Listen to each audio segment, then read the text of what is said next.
Tonight I'm going to do a sheet pan steak fajita. I happen to have picked this up off of Flash Foods, and I got it for, I think it was like $11 or $12. So when I can find these, this is what I do, is I throw them in the freezer. And it just makes it so a quick, easy dinner tonight. During the summer, I'll throw it on the grill. So we're going to cut this up. We're going to season it. We're going to put it on a sheet pan with onion and some peppers. And then I'm going to do some rice just on the side. So this is going to be a real quick, easy dinner tonight. So I think I'm just going to go with the 1.5 peppers. My son is not the biggest fan of peppers and onions, especially onions. Sometimes I'll throw some peppers in, but not often. So, yeah, I missed the bowl. So I'm just going to cut the onions in half.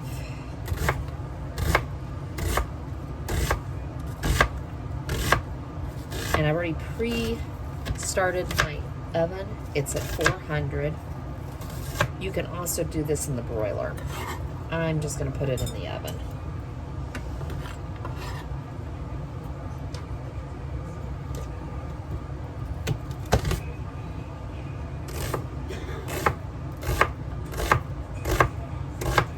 This is also a really easy way to get rid of your produce at the end of the week. It is the end of my week. So I had one pepper that was not the nicest, but it's going to cook in the oven, so you're not going to notice it. All right, so flank steaks can be tough to cut. So they can be tough. If you've gotten one and it's been tough, you probably just didn't cut it correctly. So you see the grain is going this way. So we're going to cut across. And to make it easier, I'm going to cut also size-wise. You can see the grain is going this way. So we're just going to cut it, and you do want these to be nice size, very thin. For one, it's going to cook quickly, but it makes it so you're able to eat it.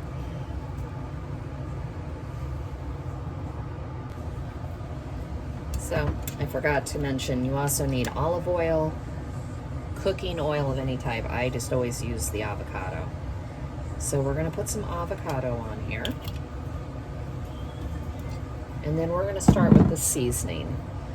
Probably should have gotten a bigger bowl. We'll see how this works. So garlic, smoked paprika, and as I always say, you can use a seasoning pack. You can use taco seasoning, buy fajita seasoning. I've just made our own for so long. I kind of know how we like it. I can put measurements down below.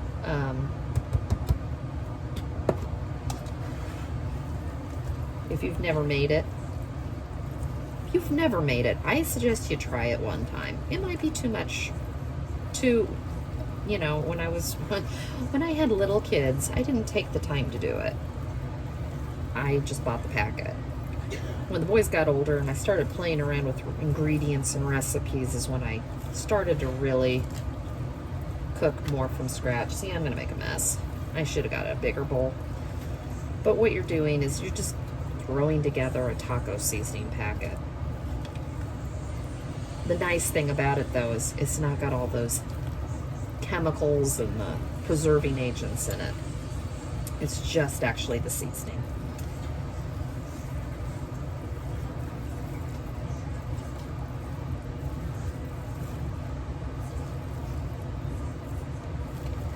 Alright, and I'm now making a huge mess, but I think I've got this pretty well seasoned.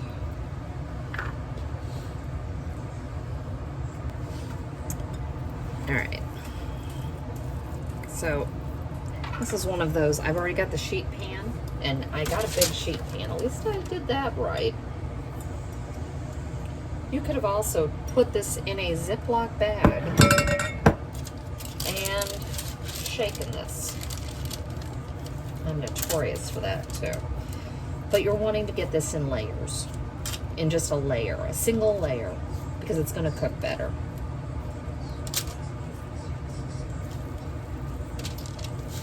And I've already got the rice cooking.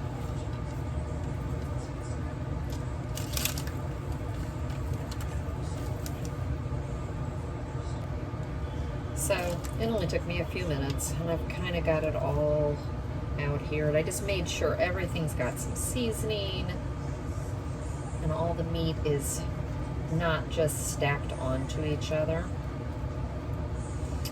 And I'm going to put this in a 400-degree oven for about 20 minutes. And I'm just going to check it a couple of times, checking the steak to make sure it's done.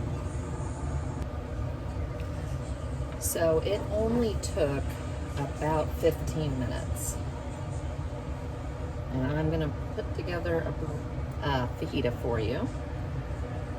And I went ahead and shredded some cheese. And to me, guacamole is a splurge because of the fact, and hear me out, I'm the one who likes it. And I know that sounds so silly. My husband doesn't like it. We go to Mexican restaurants, he puts it on my plate. And I like the peppers and the onions. That's why I'm loading mine. Let the boys have all the meat. I'll probably only have one. They'll have a couple. So all I've done is warm up a flour tortilla, which I keep these on hand at all times. They get close to the expiration date, I toss them in the freezer. I shredded our cheese. But back to the guacamole, it's a splurge to me because it is not cheap.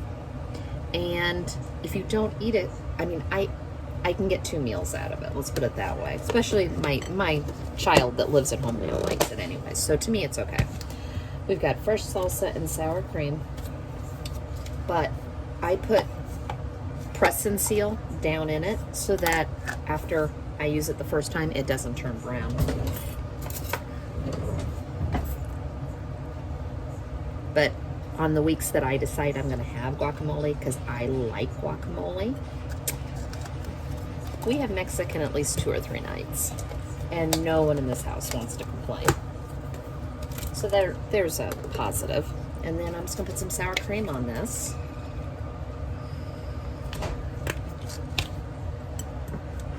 And then I'm going to have a side of rice. But that's how I do this.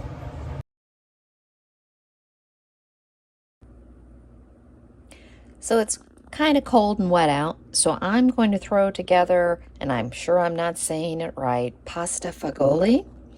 But basically they consider it in Italy peasant food, which I love the idea of because it's just very simple and it's something you have all the ingredients for. So I've got some kidney beans, some Great Northern beans. I thought I had cannelli beans, but I don't. Every recipe I've read calls for chicken broth, but I would rather use beef stock since I'm using ground beef. I could also use sausage. You could also use ground turkey. This is one of those what you have, throw in the recipe. I am using crushed tomatoes instead of using whole tomato or diced tomatoes and tomato sauce. I'm just going to make it simple with that. I may throw in a can of tomatoes once I put it all together. I've just got some ground beef, Italian seasoning instead of doing all the different things. Instead of adding all the different Italian seasonings, I'm just using that. Some pepper, some ditalini pasta. I always use avocado oil, an onion, what I have left of my garlic, celery, and carrots. And my mom and I stopped at a French bakery that just opened here, and we tried the croissants. They were okay, not as good as what I remember. But they had sourdough, and this one is wheat flour, rye flour, sourdough culture, and sea salt. So we're going to try this tonight. I think it might be really good. Who knows? But I thought we'd just whip this up, and if they want some grilled cheese on this, we can do that, or they can just have some toast on the side. I didn't get home in time, or I was going to make some homemade bread. So I have the ground beef and the onions already in there. And I messed up. I was supposed to dice the onions, and I sliced the onions. My son may kill me. He doesn't mind onions and things, but he doesn't want to see them. And I know this, and I was having a conversation and just started chopping. But I do have the ground beef already started, and right now I've washed and tried to de-string the celery as best I can. This really is a dump and go. You could put this in your cook the ground beef and then put it in your crock pot and have it do that, but it's of course already 5:30. So we'll just work with it as we go. When I cut these, I kind of just keep thinking of the fact that I'm going to eat it, so I want it on my spoon. So that's kind of the size I want to do. So I've already put the rest in, but that's the size that I'm cutting them in.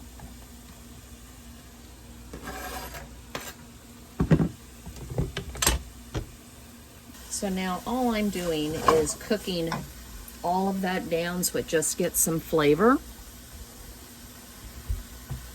And then we're going to start putting all the rest of the ingredients in here. I'm only going to let this cook for maybe 3 to 4 minutes. So I've let this cook for a few minutes. We're going to add the beans that I have rinsed. You don't have to rinse them. I just wanted to get some of the salt so it wasn't so salty, since we are using stock. And we're going to pour this entire thing in here. And this is kind of why when I make a soup, I use good stock, because that's part of the flavor. And as I said, you can use chicken stock for this too. Ground beef. That's where my brain goes. I did forget to put the garlic in, so I'm just going to put it in now. Since it's this, it's not that big of a deal. Finish this off. And yes, I like garlic. We're going to bring this up pretty much to a boil. I'm going to add in probably about 2 tablespoons of Italian seasoning. And some black pepper. And the final thing is the crushed tomatoes. And yes, this makes a big pot of soup. But I'm going to let this all cook down for about a half hour or so before I add the pasta. Once I add the pasta, it'll only take, I think it's less than 10 minutes.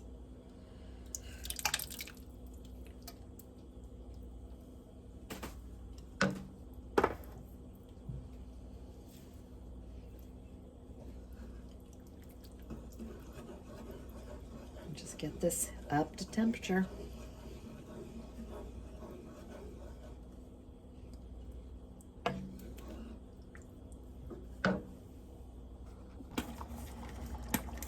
So it's been about a half hour, and now we're going to add the ditalini pasta. I'm not going to add as much as it calls for. Probably about a half cup. I kind of eyeballed it.